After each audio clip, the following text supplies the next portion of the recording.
बघ हे कसं झालंय. अगं वासावूनच कळते भारीच झाला असणार. बाजाला आता कौतुक आवरा लवकर गुढी उभा करा.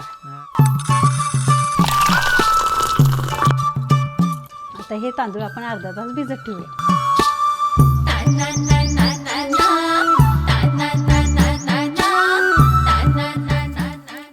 पातेल्यात तूप कडकडलं की जिरे, मोहरी, कांदा, कढीपत्ता आणि खडे मसाले घालून परतून घ्यायचे.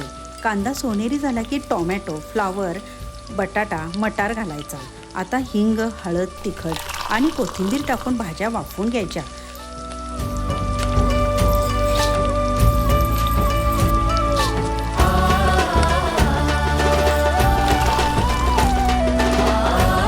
आता पाण्याला उकळी आलेली आहे. आता मंद आचेवर भात चांगला शिजू देऊ.